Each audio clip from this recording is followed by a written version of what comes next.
যে 18টি সিকিউ যদি তোমরা সলভ করো, তাহলে এসএসসি ফিজিক্সের গতি চ্যাপ্টার থেকে আসা যে কোনো সৃজনশীল তোমরা অ্যান্সার করতে পারবে।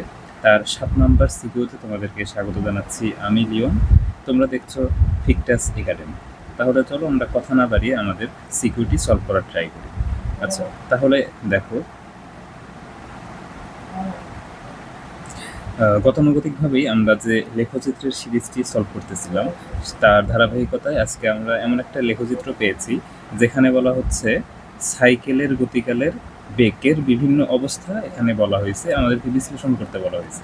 আচ্ছা, তাহলে আমরা সাধারণভাবেই যে কোনো লেখচিত্র নিয়ে যখন ডিল করব তখন আমরা কী চিন্তা করব, যে সেটার বামে ডানে যে লাইনটা আছে সেটা আর উপর নিচে যে লাইনটা আছে সেটা, এই দুইটা জিনিস দুইটা আলাদা বিষয় বোঝাবে, সেটা আমরা প্রথমত ফাইন্ড আউট করবো। যেমন আমরা দেখতে পাচ্ছি বাম থেকে ডান দিকে গেলে সময় অতিবাহিত হচ্ছে, আর নিচ থেকে ওপরের দিকে গেলে আমাদের স্মরণ অতিবাহিত হচ্ছে। স্মরণ মানে কি? স্মরণ মানে মনে করো তুমি এ আর হচ্ছে বি, দুইটা আলাদা আলাদা জায়গা আছে, তুমি এ থেকে বিতে যাইতেছো, বি এর দিকে তুমি একক সময়ে যে দূরত্বটা অতিক্রম করবে সেটা হচ্ছে স্মরণ। মনে করো তুমি হচ্ছে এই যে এইভাবে ঘুরে ঘুরে এখানে আসছো, তার মানে কি? দেখো, তোমার পথ কিন্তু এটা বড়, এটা কিন্তু পথ ছোট, কিন্তু স্মরণ বলতে বোঝায় তুমি দেখো এ থেকে বিতে যেতে চাইতেছো, তুমি যতই আবল তাবল ঘোরাফেরা করো না কেন, তুমি যদি এরকম অনেক দূর থেকে এইভাবেও ঘুরে আসো, তাহলে তুমি বিয়ের দিকে কতটুকু অগ্রসর হয়েছে? দেখো, একদম বিয়ের দিকে কিন্তু এতটুকুই অগ্রসর হয়েছে।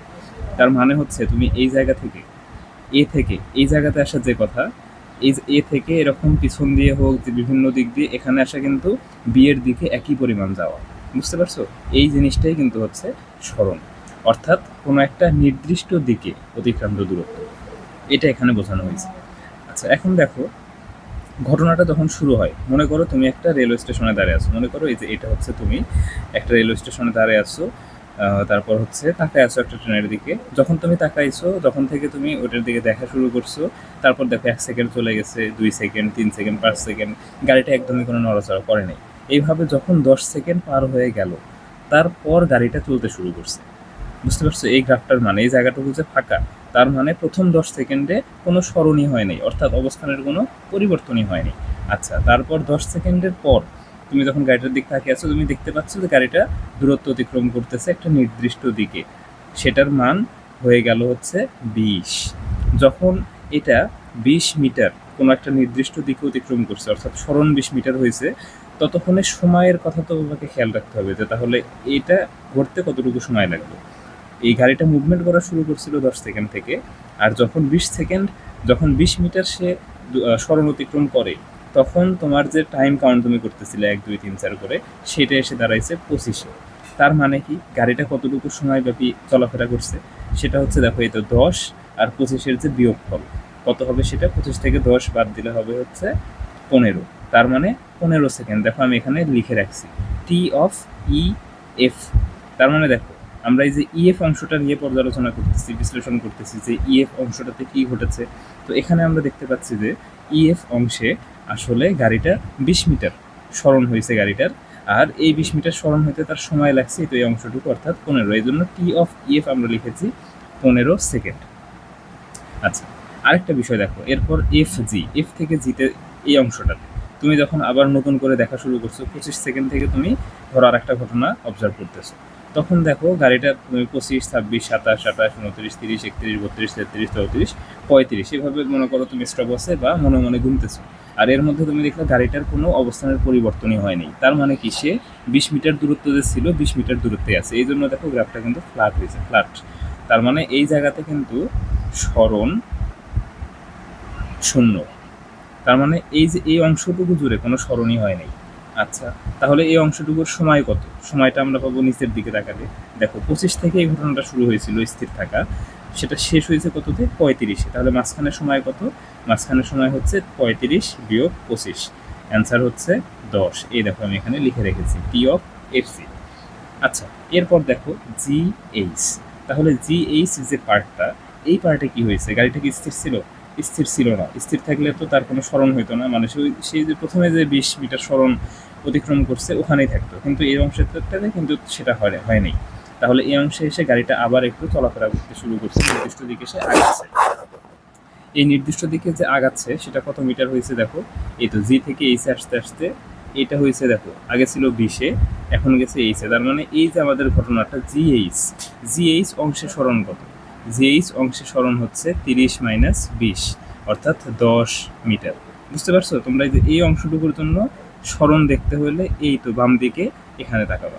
আচ্ছা, এখন এই অংশের জন্য সময় দেখতে হলে নিচের দিকে তাকাবা। দেখো এই তো দেখছো, এই অংশটুকুর জন্য আমরা একবার এদিকে তাকাচ্ছি, একবার এইদিকে তাকাচ্ছি। এইদিকে তাকাইলে আমরা পাচ্ছি সরণ, আর নিচের দিকে তাকাইলে আমরা পাচ্ছি হচ্ছে সময়।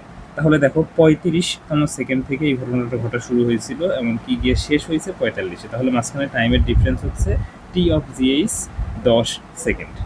আচ্ছা, আর এসতে হচ্ছে সরণ, এস অফ জিএইচ কত? এফ অফ জিএইচ হচ্ছে 10। বুঝতে পারছো? আশা করি তোমরা বুঝতে পারছো। আরেকবার দেখো শর্টকাটে, এত কিছু কিন্তু তোমাদেরকে বোঝানোর জন্য ব্যাখ্যা করলাম, কিন্তু তোমরা পরীক্ষা হলে সরাসরি কি দেখবা?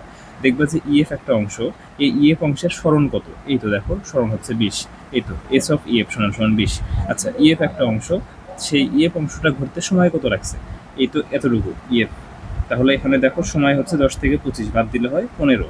এই তো ইএফ এর কাজ শেষ। এরপর এফজি একটা অংশ, সেই অংশে দেখো 20-এই গাড়িটা স্থির আছে।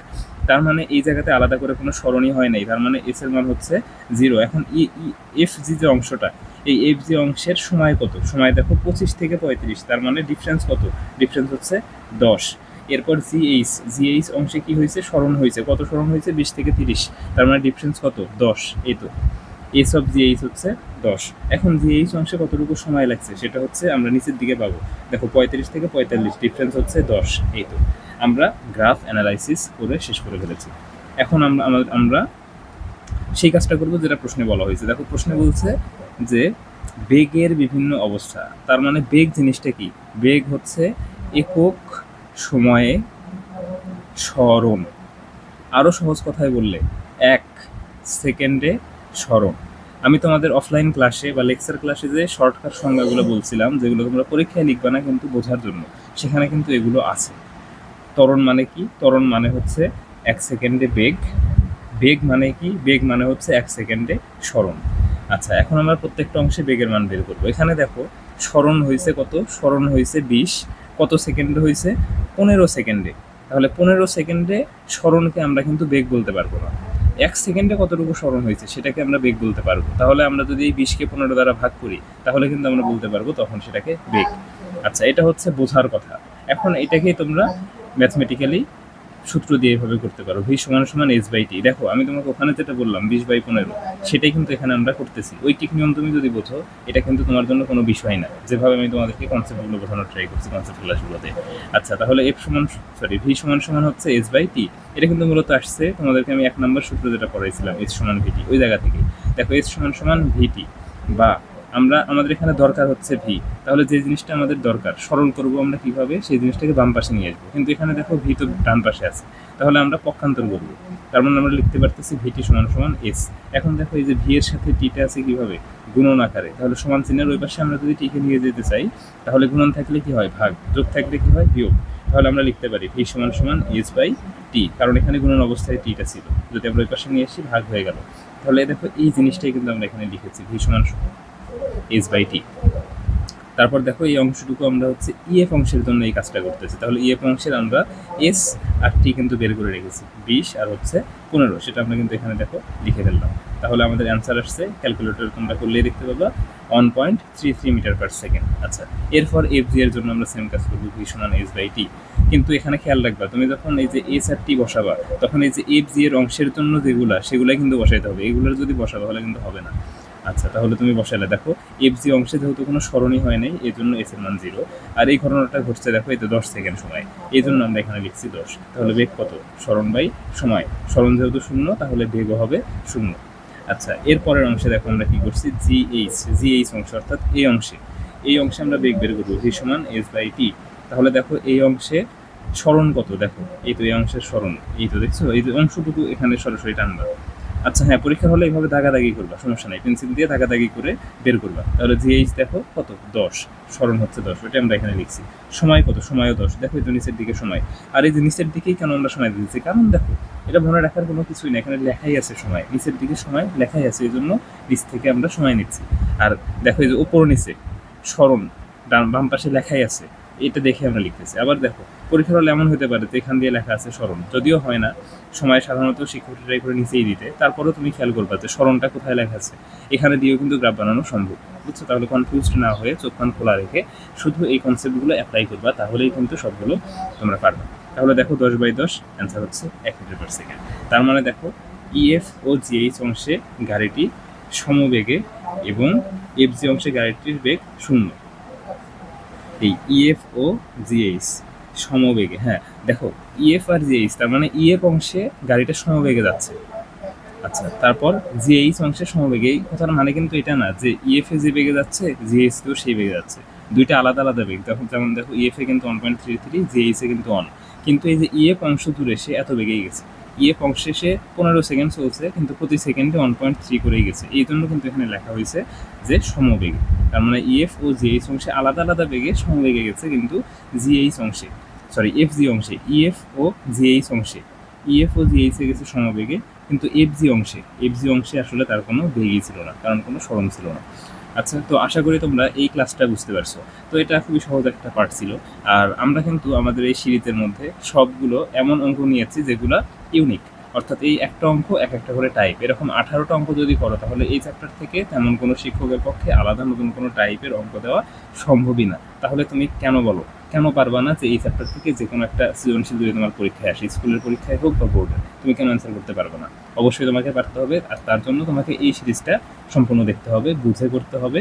আর তোমরা, হ্যাঁ, এরপরেও যদি কোনোটা তোমাদের বুঝতে সমস্যা হয়, তোমরা আমাদের অফিসিয়াল ওয়েবসাইটেও আমাদের হচ্ছে ড্রপ বক্স আছে, সেখানেও কোশ্চেন করতে পারো, বা আমার পার্সোনাল ফেসবুক অ্যাকাউন্ট অথবা হোয়াটসঅ্যাপেও মেসেজ দিতে পারো।